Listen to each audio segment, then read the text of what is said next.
And I love being an artist. Everything. I've done everything. Film, TV, cruise ships, ice show, circus, corporate theater, everything. Name them. Name it. I've done it. I do it because I have to do it, It feels great.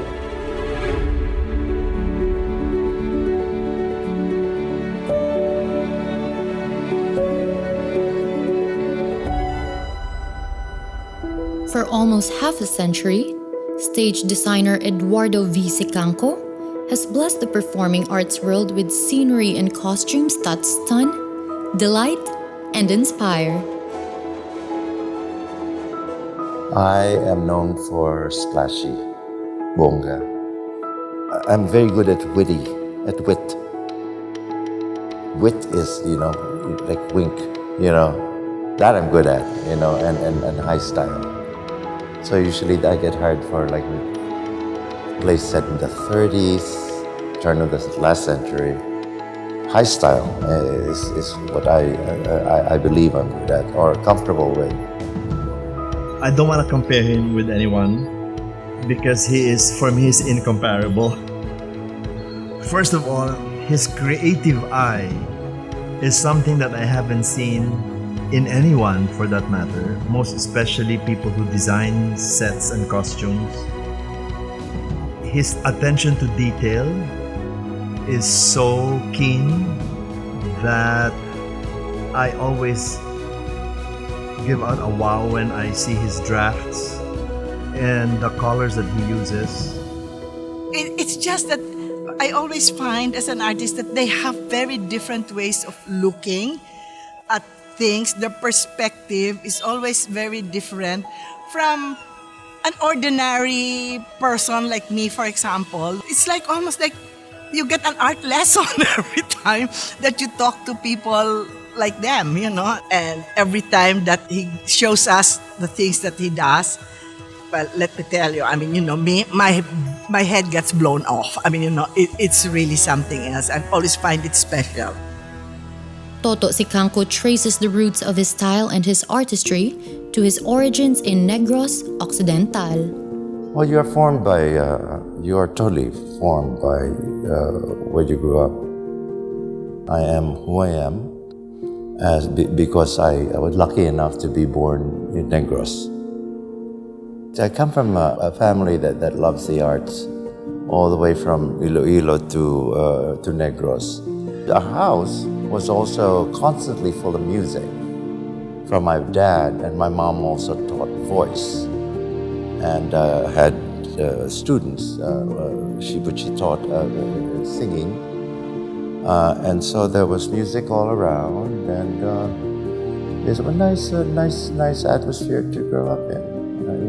It was encouraged the way that a lot of Negros families encouraged it. I'm a firm believer that your past makes who you are. So you are a sum total of everything that you've been. I don't think that would have survived or that would have existed if he was in another island, for that matter, or maybe if he was on the opposite side of the island. So it's all the sensibilities of the people around him, his gangmates, his family, his schooling, and the things that he has done. In my mom's case, she saw that I was had talent, and basically spotted it right away and sent me to a private teacher from age 7 to 11, because I was always drawing. Because my dad would collect LP cast recordings of Broadway shows, and I would look at the cover art and the back art, and they'd show photos of the scenery, and that always fascinated me. Drawing and painting inevitably came together with the magic of the stage, and young Toto discovered a knack for creating illusions. When I was a kid, I used to do these little puppet theaters, puppet shows. And I've always enjoyed that. I've always enjoyed creating backgrounds. Even the Belen, I would do the Belen because I love doing the the scenery, as it were. And so I would invite all my cousins, that was our play, to come see my puppet show. So that was already there. And then I branched out to acting and choreographing and directing, but it all kept coming back to the set design. And it all clicked when I realized it was a profession. In that playground of his mind, I also learned and I discovered, getting out of the box and saying, okay, he would push you beyond your boundaries. And if that kind of thinking is very adventurous, it's in the adventure that you learn how to discover, or you get to discover, the what ifs. Toto grew up during what he refers to as the Bacolod Renaissance, a period from the early 1960s to the early 1970s, when community theater was a vital force in Negros Occidental. Led by LaSalle brother Alexis Gonzalez and the local Lions Club, the Bacolod Renaissance saw the flourishing of performing arts in the province with amateur productions of plays, musicals, operas and operatas, all of which awed and inspired the budding artist. They used to do shows, and they would do an evening on Broadway, and they would do 10 excerpts in the gym with an orchestra, with full scenery, full costumes, and so that was what we were exposed to. And you can imagine, as a child who was,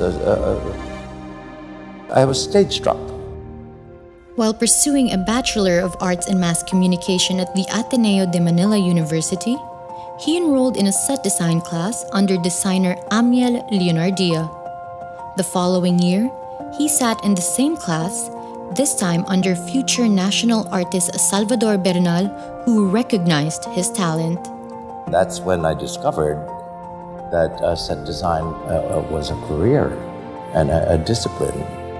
And that was the beginning of a little more formal mentorship in actual stage design and costume design at the CCP for Ballet Philippines, really. Designing for ballet productions at the Cultural Center of the Philippines further motivated Toto to pursue a Master of Fine Arts in Stage Design at the Tisch School of the Arts in New York City. So I said, well, this is not enough. This is bitin. And so hence NYU. I really wanted to learn to perfect my craft. And that's why I applied. And that's why I stayed in New York. I would never have achieved what I've achieved by staying here by myself. Over the next 4 decades, Eduardo Sicangco built a solid reputation as a set and costume designer for stage and film, working on plays, musicals, ballets, operas, song and dance revues, even Disney ice shows and the Ringling Brothers and Barnum and Bailey Circus. He credits his versatility to his Filipino roots.